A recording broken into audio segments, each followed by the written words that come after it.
دنیا میں سب سے کمزور وہ شخص ہوتا ہے جس کے یقین میں کمزوری ہوتی ہے، اور دنیا میں سب سے بڑا قیدی وہ ہوتا ہے جو اپنے ضمیر کا قیدی ہوتا ہے۔ یقین جب لوگوں کے کمزور ہو جاتے ہیں پھر ان میں قوت فیصلہ ختم ہو جاتی ہے، پھر انسان اس کے لیے مشکل ہو جاتا ہے سمت کا تعین کرنا کہ میں نے جانا کدھر ہے، میری منزل کیا ہے، دراصل میں کون ہوں، میں یہ جو صبح سے شام تک سفر کر رہا ہوں تو میں کس لیے کر رہا ہوں، اس بیچارے کو خود نہیں پتہ ہوتا۔ یقین ایک ایسی دولت کا نام ہے جو سب سے پہلا فائدہ انسان کا یہ کرتی ہے کہ اس کے دل کو سکون عطا کرتی ہے۔ میری باتوں کی سمجھ آ رہی ہے آپ حضرات؟ اور یقین جو ہوتا ہے وہ اس کے لیے چلنا آسان کر دیتا ہے۔ تمام نبیوں کی قومیں بڑی بڑی سخت ہوئیں، حضرت ہود علیہ السلام کی قوم بڑی سخت قوم تھی۔ یہ جو سخت لوگ ہوتے ہیں نا، یہ بلیک میل کر لیتے ہیں، کبھی ڈرا کے، کبھی دھمکا کے، کبھی دبا کے۔ پریشر ہوتا ہے نا، ہمارے دور میں وزیروں کا بڑا پریشر ہے، کئی جگہ پہ پیروں کا بڑا پریشر ہے، تو ڈرتے ہیں لوگ، سہمے ہوئے ہوتے ہیں، مشکلات ہوتی ہیں، ڈرا لیتے ہیں۔ حضرت سیدنا ہود علیہ السلام کی قوم کے سرداروں نے آ کے کہا کہ ہود تو یہ کام چھوڑ دے، ورنہ ہم تیرے ساتھ بڑا سخت رویہ اختیار کریں گے۔ تو حضرت ہود نے ایسا فکرہ کہا کہ اللہ کو اتنا پسند آیا کہ قرآن مجید میں بیان فرما دیا۔ پتہ ہے کیا کہا حضرت ہود علیہ السلام نے؟ سخت قوم تھی، فرمانے لگے فقیدونی جمیعا، اگر میرا برا کرنے آنا ہے تو اکیلے اکیلے نہ ہو، سارے مل کے آؤ، میں دیکھ لوں گا تمہیں، اور ثم لا تنظرون، پھر مجھے کوئی مہلت بھی نہ دینا، مجھے کوئی گنجائش نہ دینا، میں کھڑا ہوں میدان میں، آؤ۔ یہاں تو ہمارے لوگ سہمے ہوئے ہیں، ڈرے ہوئے ہیں، فیصلہ نہیں کر پا رہے۔ دل دین کی دعوت دیتا ہے اور اپنے آپ کو باندھ بوندھ کے سیاستدانوں کے پاس لے جاتے ہیں، ڈرے ہوئے، مقابلہ نہیں کر پا رہے، کمزور لوگ کہتے ہیں جی میں تو نہیں نا چودھری بن سکتا، غریب کا بچہ تو نہیں نا کبھی آگے نکل سکتا۔ او بھائی آگے نکل ہی غریب کا بچہ سکتا ہے، امیر کا بچہ کیسے آگے جائے گا؟ اس کے لیے تو مشکل ہے آگے جانا۔ تو ہمت پیدا کر۔ کسی شاعر نے کہا تھا حالات کے سہمے ہوئے لوگوں کو بتا دو حالات بدل جاتے ہیں، ایک جیسے نہیں رہتے۔ اپنے اندر استقامت، یقین کی دولت، ہمت۔ میرے رسول پاک صلی اللہ تعالیٰ علیہ وسلم نے یقین کی دولت دی صحابہ کو، یقین کی دولت۔ خود محبوب پاک صلی اللہ تعالیٰ علیہ وسلم تو جب بھی کسی نے دیکھا حضور کو یقین کے مینارے پر پورا، معیار پر پورا اترتے ہوئے دیکھا۔ حضرت ابو سفیان رضی اللہ تعالیٰ عنہ روایت کرتے ہیں، صحیح بخاری میں موجود ہے، کہتے ہیں قبیلہ حوازن کے خلاف جب ہماری جنگ ہوئی نا، جب ہم تبوک کے لیے گئے، بڑا سخت قبیلہ تھا، جنگجو لوگ تھے۔ ان کا لڑائی کرنے کا اسٹائل یہ تھا کہ یہ اپنے تیر اندازوں کو مختلف پہاڑوں کے چوٹیوں پہ بٹھاتے تھے اور پھر کہتے تھے کہ ایک تیر انداز تیر مارے گا، باقی توجہ کریں گے کہ اس نے تیر کہاں مارا ہے، وہ چھپ کے بیٹھے۔ تو وہ تیر انداز کہتا تھا میں دشمن کو سامنے سے ماروں گا، پھر تم نے دیکھنا میرا تیر کدھر جا رہا ہے، تمہیں بندہ نظر آئے یا نہ نظر آئے، وہ جہاں میں تیر ماروں گا تم نے بھی مار دینا ہے۔ نبی ابو سفیان کہتے جب ہم ان سے لڑنے گئے تو ایک ایک صحابی کو 40 تیر آ کے لگتے تھے، سمجھ نہیں آتی تھی کہاں سے لگ رہے ہیں۔ توجہ ہے میری بات پر؟ یہاں تو سر درد ہو تو لوگ کہتے ہیں پتہ نہیں مجھ سے کیا گناہ ہو گیا ہے، یہاں تو 2 مہینے ٹائیفائڈ بخار نہ اترے تو لوگ کہتے ہیں پتہ نہیں کیا مسئلہ ہے جی۔ وہ خدا کے بندے تھوڑا حوصلہ کر، ٹھہرنا سیکھ۔ زندگی بڑے بڑے امتحان آتے ہیں، اس میں تھوڑا حوصلہ کرے۔ بس بکھرے بکھرے سے طبیعتیں، ٹوٹے ٹوٹے سے لوگ، بے چین گفتگو، پتہ نہیں کیا ہونے لگا ہے، روتے تڑپتے سسکتے آہیں بھرتے، ہر چوتھا آدمی دنیاوی دکھ پہ رونے لگ گیا ہے۔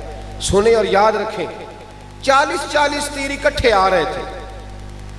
کہتے ہیں صحابہ کرام نا پیچھے ہٹنے لگے، خیال یہ بنا ہمارا کہ پیچھے ہٹ کے نا تو نئی صف بندی کرتے ہیں، نئی ترتیب سے مقابلہ کرتے ہیں، ہمیں تو امید ہی نہیں تھی یہ اس طرح لڑیں گے۔ پیچھے ہٹتے ہیں، نئی صف بندی کرتے ہیں۔ تو جناب ابو سفیان کہتے ہیں میں حضور کے پاس تھا، میں نے نبی پاک علیہ السلام کو آگے بڑھتے دیکھا تو میں نے دوڑ کے جا کے نا حضور کے گھوڑے کی لگام پکڑ لی. میں نے کہا حضور ذرا ٹھہر جائیں, 2 منٹ کے لیے پیچھے آئے, نئی صف بندی کر کے پھر آگے چلتے ہیں. کہتے محبوب نے میرا ہاتھ جھٹکا اور فرمایا انا النبی لا کاذب, انا ابن عبد المطلب لا کاذب. فرمایا میں پیچھے نہیں ہٹوں گا, اس لیے کہ میں نبی ہوں, بات یہ بھی سچی ہے, اور میں عبد المطلب کا پوتا ہوں, بات یہ بھی سچی ہے. پیچھے نہیں ہٹنا, آگے بڑھنا ہے, آگے بڑھنا ہے. اٹھ باندھ کمر, کیا ڈرتا ہے, پھر دیکھ خدا کیا کرتا ہے. ہمارے نوجوان سوچ رہے ہیں, سہمے ہوئے ہیں, یہ سیاستدان کچھ نہیں کرتے دیتے, فلانا چودھری کو. تو کھڑا تو ہو نا بھائی, اللہ کا وعدہ ہے ان الذین قالوا ربنا اللہ ثم استقاموا تتنزل علیہم الملائکہ. اللہ فرماتے ہیں تو کہہ میرا رب ہے, پھر تو ڈٹ جا, میں تیری مدد کے لیے فرشتے بھی نازل کر دوں گا. مزاج نہیں ہے ہمارا. آپ یقین کریں ہماری زبان تھک گئی ہے جھوٹی تعریفیں کر کر, کلیجہ منہ کو آتا ہے. اب ہمارا دل نہیں کرتا. بہت سارے ایسے لوگ ہیں جن کے بارے میں کوئی جملہ کہنے کو لیکن کیوں نہیں اپنی ضمیر کی آواز پر ہم لبیک کہتے ہیں؟ کیوں ہم ڈرے ہوئے ہیں, کس بات سے سہمے ہوئے ہیں؟ بس کر دیں. نبی پاک علیہ السلام نے یقین کی دولت دی, کھڑا ہونا سیکھیں. دیکھیں نا حضرت سلمان فارسی رضی اللہ تعالیٰ عنہ فرماتے ہیں ہم خندق کھود رہے تھے. نوجوان میری بات پہ توجہ کریں. یہ کہتے ہیں ابا پہلے مجھے دے 6 کروڑ پھر کاروبار شروع کروں گا. تو صفر سے شروع کر. اقبال کہتے ہیں اپنی دنیا آپ پیدا کر اگر زندوں میں ہے. اگر تو زندہ ہے تو اپنی دنیا, جو سہارا لے کے چلتے ہیں وہ کمزور ہوتے ہیں. اپنی دنیا آپ پیدا کر اگر زندوں میں ہے. سر آدم ہے, ضمیر کن فقہ ہے زندگی. یہاں تو لوگ سہارے ڈھونڈتے ہیں. یقین کی دولت پیدا کرے, ہمت پیدا کرے. حضرت سلمان فارسی رضی اللہ تعالیٰ عنہ فرماتے ہیں ہم خندق کھود رہے تھے تو چٹان سخت آ گئی, ہم سے ٹوٹتی نہیں تھی, سخت چٹان آ گئی. اب تو نازک مزاجی بڑی ہے نا جی, پیر صاحب کوئی کام نہیں کرتے, بلکہ پیروں کے بچوں کی تو اتنی تباہی اتر گئی ہے بیچارے پانی کا گلاس نہیں پی سکتے. تھوڑا سا وقت آگے گزر گیا تو مشین سے انہیں پانی پلانا پڑے گا. ڈھونڈتے پھرتے ہیں کوئی بندہ مل جائے تو پانی کا گلاس لا دیں. یہ ناکامی ہے.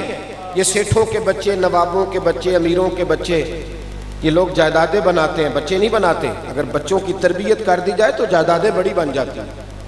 ہم بچوں کو سہولیات دے کے انہیں تباہ کر دیتے ہیں. نبی رحمت صلی اللہ علیہ وسلم کی بارگاہ میں عرض کی یا رسول اللہ چٹان نہیں ٹوٹتی. تو چاہیے تھا نا کہا جاتا رکانہ پہلوان کو بلا لو, وہ بھی کلمہ پڑھ گیا ہے. کہنا چاہیے تھا نا کہ علی المرتضیٰ میں بڑا زور بازو ہے, ان سے کہا جائے وہ توڑ دیں گے, وہ تو خیبر کا دروازہ توڑنے کی قوت رکھتے. لیکن یہ نہیں کہا. نبی پاک علیہ السلام کے صحابہ نے عرض کی حضور چٹان نہیں ٹوٹتی. اور حضور کے دست مبارک کے بارے میں قاضی ایاز علیہ رحمہ نے لکھا ہے کہ وہ برف سے زیادہ ٹھنڈا تھا, کستوری سے زیادہ خوشبو آتی تھی, اور فرماتے ہاتھ رکھتے تھے تو لگتا میلا ہو گیا ہے. اتنے نازک ہاتھ. جب کہنا نہیں ٹوٹتی تو محبوب نے فرمایا پیچھے ہٹ جاؤ, میں تمہیں توڑ کے دیتا ہوں. فاضل بریلوی رحمت اللہ علیہ کا شعر دیکھیں کتنا کمال ہے. فرماتے ہیں جس کو بارے دو عالم کی پرواہ نہیں, دونوں عالم کا وزن بھی پڑ جائے تو حضور کے ہاتھوں کو پرواہ نہیں ہے. جس کو بارے دو عالم کی پرواہ نہیں, اس کے بازو کی قوت پہ لاکھوں سلام. حضور نے کدال پکڑی, ادھر دیکھنا میری طرف, کدال پکڑی, ہتھوڑا پکڑا, اوزار پکڑا. فرماتے ہیں صحابہ کہ غربت کا یہ حال تھا کہ ہم نے پیٹ پہ پتھر باندھے ہوئے تھے, کئی دنوں کی روٹی نہیں کھائی. مکے والے حملہ کر رہے ہیں, ہم دفاعی محاذ پر جنگ لڑ رہے ہیں. اور جب نبی پاک صلی اللہ تعالی علیہ وسلم نے پہلی ضرب لگائی نا چٹان کو, پہلی ضرب سرکار نے, توجہ ہے میری بات پر, ابھی مکہ فتح نہیں ہوا, ابھی مدینے میں دفاعی جنگ ہو رہی ہے, لیکن پہلی ضرب لگائی تو حضور کا حوصلہ دیکھیے. فرمایا اوتیت مفاتح الشام, فرمایا لو بھائی اللہ نے ملک شام کی کنجیاں مجھے عطا کر دی ہیں. ضرب لگ رہی ہے, ضرب. ہم بچوں کو کمزور حوصلہ دیتے ہیں, 12,000 مہینے کا کمال ہے, پھر تو کامیاب ہے. او خدا کے بندے, اسے بڑی بات سکھا, بڑی بڑی باتیں اسے سکھا, تاکہ یہ دنیا کے اندر انقلاب برپا کرنے کے قابل ہو. ایک ضرب لگائی تو فرمایا لو بھائی شام کی کنجیاں آ گئیں. دوسری ضرب لگائی تو فرمایا لو اللہ ایران بھی تمہیں دے دے گا. تیسری ضرب لگائی تو فرمایا اللہ یمن بھی مسلمانوں کو عطا کر دے گا۔ حضرت سلمان فارسی فرماتے ہیں کہ صحابہ باہر کھڑے نعرے لگانے لگے، تو کسی شخص نے پوچھا کیوں نعرے لگا رہے ہو؟ کہنے لگے اللہ نے تینوں ملک ہمیں عطا فرما دیے۔ انہوں نے کہا یار ابھی تو تم مکہ فتح نہیں کر سکے، کہاں یمن، کہاں فارس، کہاں جناب ایران، کیا باتیں کرتے ہو روم فتح کرنے کی۔ حضرت سلمان فارسی فرماتے ہیں کہ حضور کا وصال ظاہری ہو گیا، جناب ابو بکر کا وصال ہو گیا، لیکن ہماری امید نہیں ٹوٹی۔ بس حضرت عمر نے پھر نعرہ تکبیر لگایا تو تینوں ملک فتح ہو گئے، تو ہمارا یقین مضبوط ہو گیا۔ مسلمانوں میں دیکھیں نا کمزوری ایمان کا یہ حال ہے، کمزوری ایمان کا۔ توجہ ہے میری بات پر؟ حکومت اگر اعلان کر دینا کہ سارے درخواستیں جمع کراؤ تمہیں نوکریاں مل رہی ہیں، تو سیٹیں ہوتی ہیں 400 اور درخواست ہوتی ہے 4 لاکھ، اب ملنی کتنی ہے جی؟ سب کو امید ہے کہ نہیں میں لگ جاؤں گا، پہلے پیپر بھی دیتے ہیں، تیاری بھی کرتے ہیں، بچے بیچارے دوڑ دوڑ کے تھک جاتے ہیں اور پھر سفارشیں بھی ڈھونڈتے ہیں۔ میرے نبی پاک صلی اللہ علیہ وسلم نے فرمایا تو رات کو سورت واقعہ پڑھ، تو رات کو سورت واقعہ پڑھ، تیرے نبی کا وعدہ ہے تیرے گھر میں فاقہ نہیں آئے گا۔ بتاؤ آ سکتا ہے؟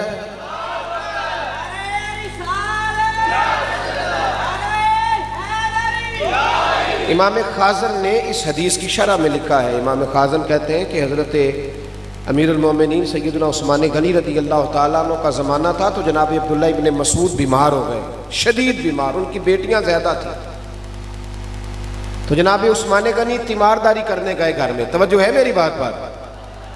تیمارداری کرنے گئے تو جا کے کہنے لگے حضرت عبداللہ ابن مسعود سے کہ آپ کی بیٹیاں زیادہ ہیں، بیٹا نہیں ہے، آپ بیمار شدید ہو گئے ہیں، اب پتہ نہیں کیا صورت ہوگی، تو میں چاہتا ہوں کہ میں خزانے میں سے ایک کثیر حصہ آپ کو دے دوں تاکہ آپ کی بچیوں کے معاملات بہتر ہو جائیں۔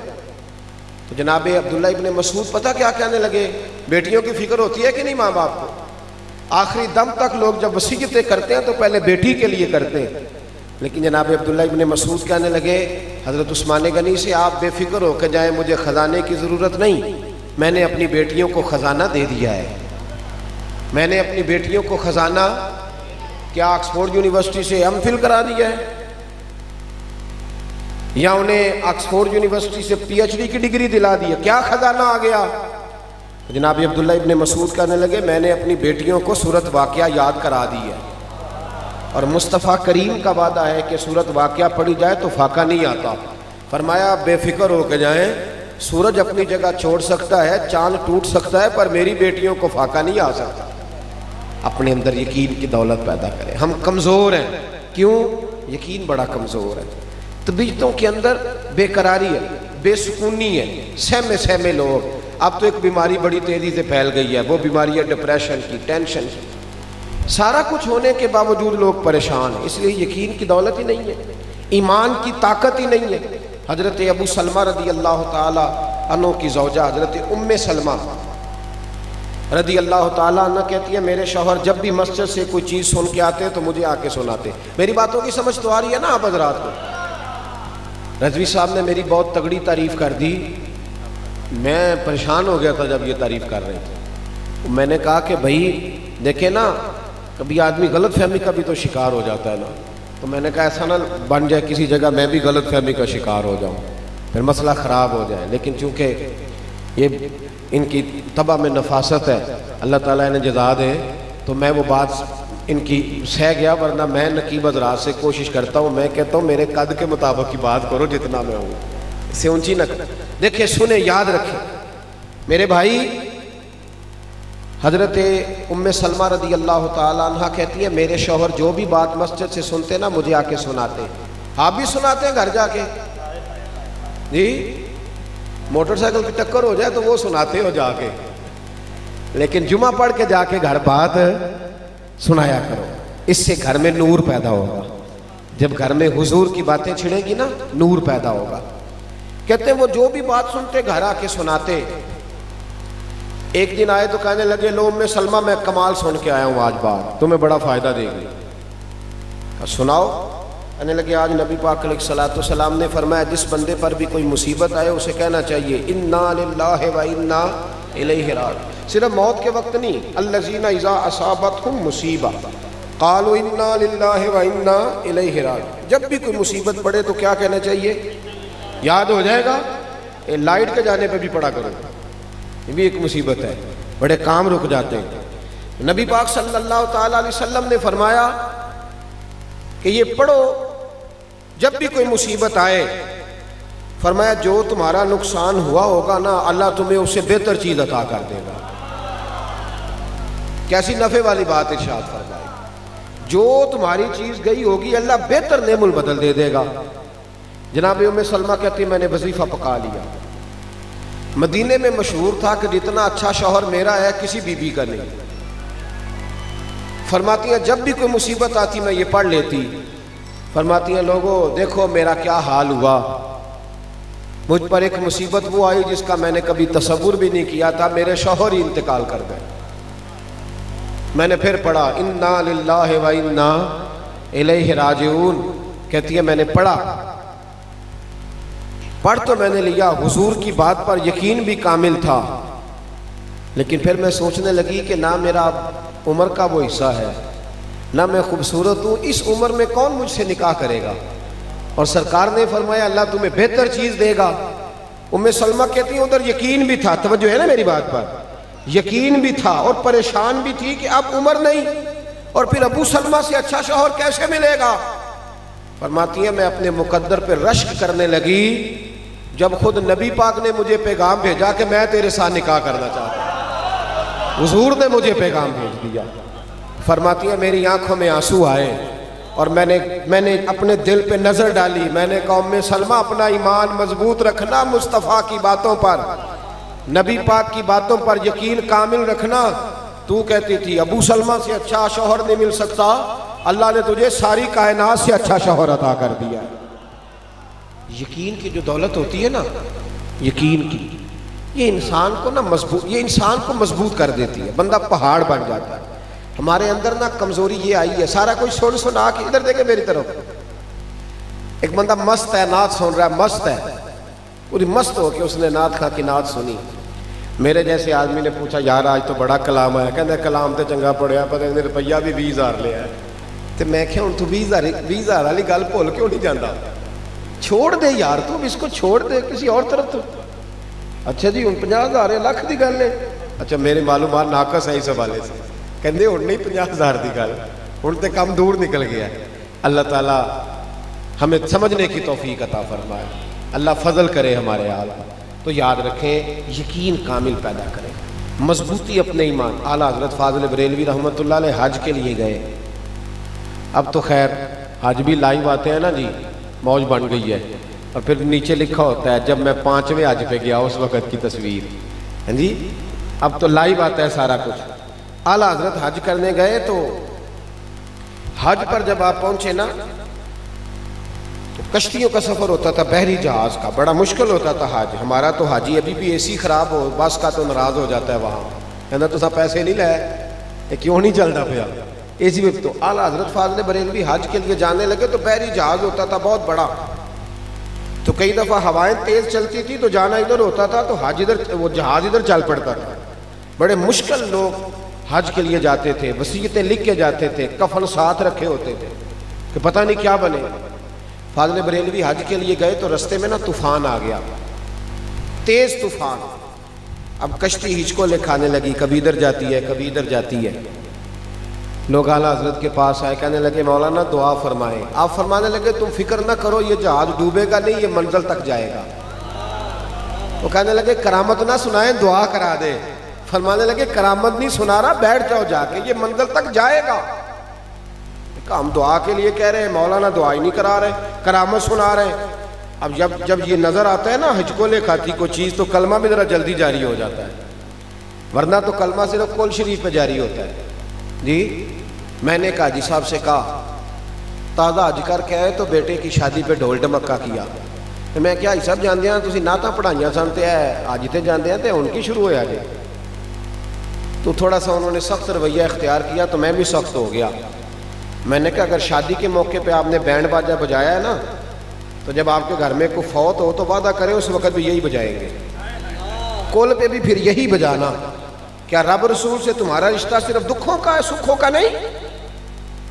جب اللہ تمہارے گھر، اور میں تو کہا کرتا ہوں تیرے دیندار ہونے کا پتہ ہی تب چلے گا جب تیرے بیٹے کی شادی ہوگی۔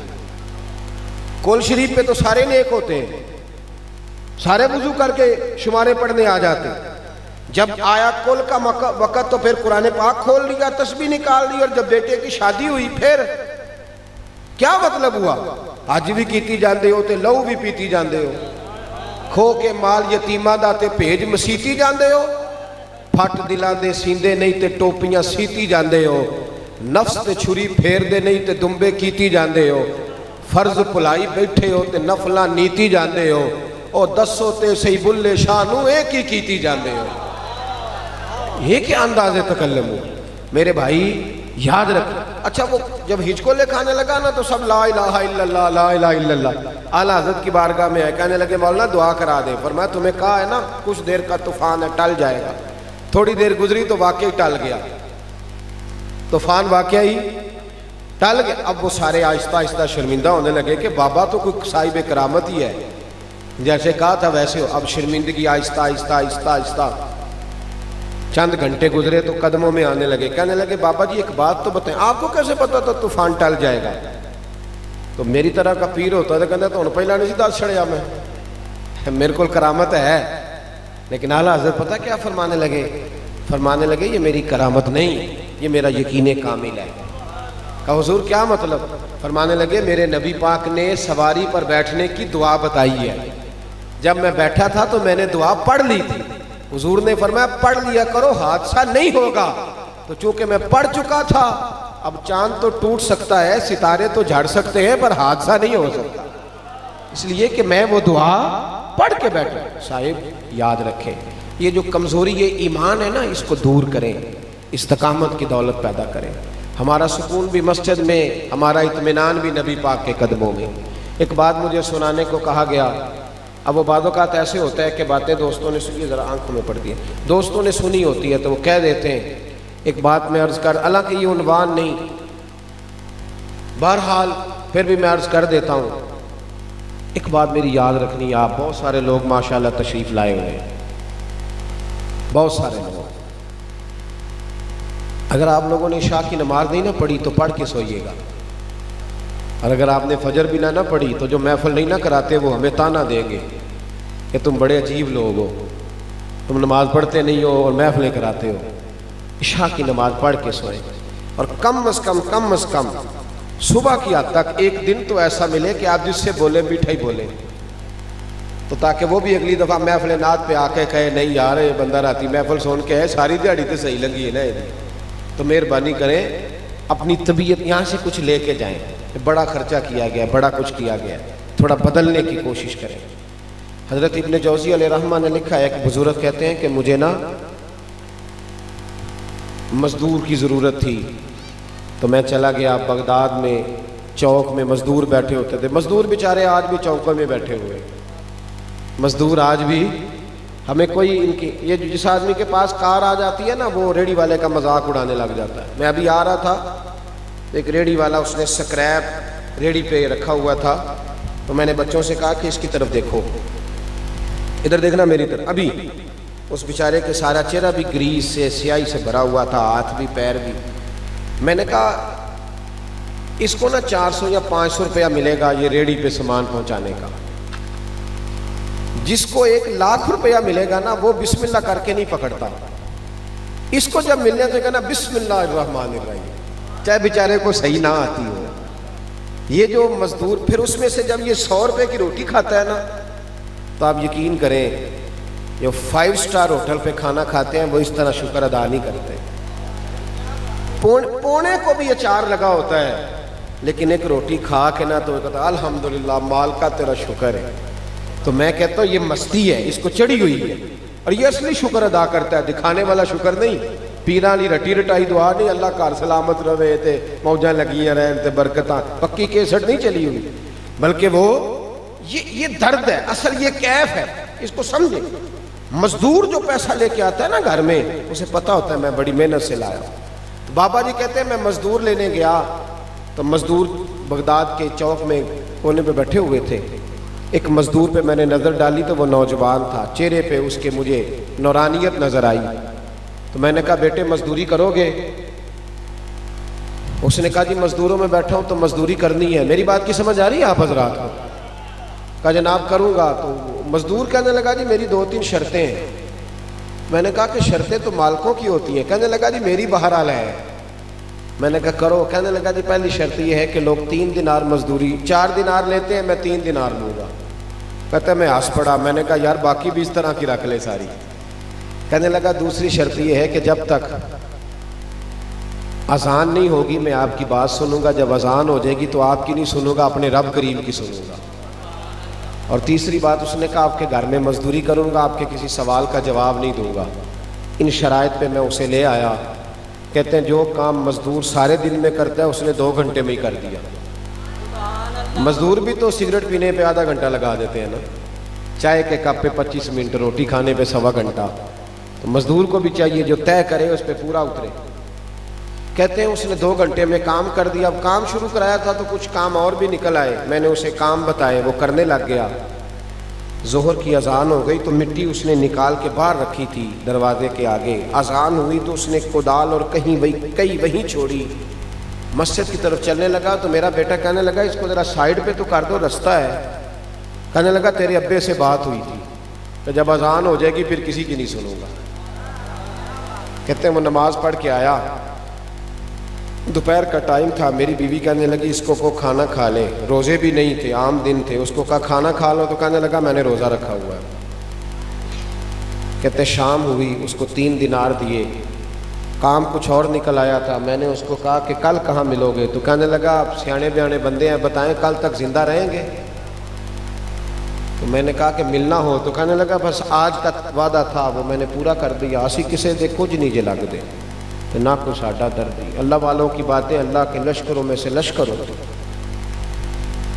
کہتے ہیں وہ چلا گیا، میں اگلے دن لینے گیا تو مجھے مزدوروں نے بتایا کہ صرف ہفتے والے دن آتا ہے۔ وہ کہتے ہیں میرا پورے ہفتے کا خرچہ 3 دینار ہے، جب 3 دینار کما لیتا ہوں تو پھر پورا ہفتہ وہ کوئی کام نہیں کرتا، عبادت کرتا، مصطفیٰ پہ درود و سلام بھیجتا رہتا ہے۔ کہتے ہیں میں نے ہفتہ انتظار کیا، اگلے ہفتے انہی شرائط پہ پھر لایا، تیسرے ہفتے بھی لایا، چوتھے ہفتے بھی لایا، 5ویں ہفتے گیا تو ملاقات نہ ہوئی۔ پوچھا وہ کہاں ہے؟ لوگ کہنے لگے بیمار ہو گیا۔ گھر کہاں کا؟ قبرستان کے پیچھے کچی بستی میں۔ کہتے ہیں میں وہاں گیا، دروازے پہ دستک دی تو کہنے لگا حضور مجھے پتہ ہے آپ آئے ہیں، آ جائیے۔ تو میں اندر گیا تو تیز بخار تھا۔ تمہیں کیسے پتہ چلا میں آیا ہوں؟ کہنے لگا حضور غریب کا پتہ لینے کوئی اللہ والا ہی آئے گا، امیر امیروں کی خبر لیتے ہیں۔ کہتے میں قریب بیٹھا تو تیز بخار تھا، میں نے حال چال پوچھا تو کہنے لگا بابا جی حال نہ پوچھو، میرے 2 کام کر دو گے؟ میں نے کہا وہ کون سے؟ اس نے جیب سے ہاتھ ڈالا، چند دینار نکالے، کہنے لگا میں آج رات کو انتقال کر جاؤں گا، یہ پیسے لے لو، کفن خرید کے نا میرا جنازہ پڑھ کے تو قبرستان میں دفن کر دینا۔ پھر دوسرے جیب میں ہاتھ ڈالا تو ہیرے کی انگوٹھی نکالی، کہنے لگا جب دفن کرو تو یہ ہارون رشید کو دے دینا، اسے کہنا تیری امانت ہے۔ کہتے میں نے کوئی اور بات کرنی چاہی تو رو پڑا، کہنے لگا بابا معاف کر دے، میں نے آج رات جانا ہے، بڑی معافیاں مانگنی اپنے رب سے، مجھے اللہ سے تنہائی کرنے دے، آپ جائیں۔ کہتے میں اٹھ کے آ گیا اور اس کی باتوں نے مجھے رات بھر سونے نہ دیا۔ اگلی صبح سورج چڑھنے کا انتظار کیا تو رات کئی سالوں کی ہو گئی۔ کہتے میں گیا، دروازہ کھولا تو خوشبوئیں میرا استقبال کرنے لگی۔ جب میں نے اس کے چہرے سے کپڑا ہٹایا تو لگا جیسے ابھی ابھی سویا ہے۔ کہتے میں تو 2-3 آدمیوں کو لے گیا تھا جنازے کے لیے، پر مخلوق پتہ نہیں کدھر کدھر سے آئی۔ اکھاں جدوں میٹیاں زمانہ مینوں روے گا، اپنا تے اپنا بیگانہ مینوں روے گا، تے جدوں نہ میں دسیا میں خاراں نوں میں خانے وچ، جام ٹوٹ جان گے تے میں خانہ مینوں روے گا، کئی لک لک رون گے تے کئی بک بک رون گے، گلیاں دا یانا تے سیانا مینوں روے گا۔ کہا پتہ نہیں کہاں سے مخلوق آئی، جنازہ پڑھا، دفن کیا،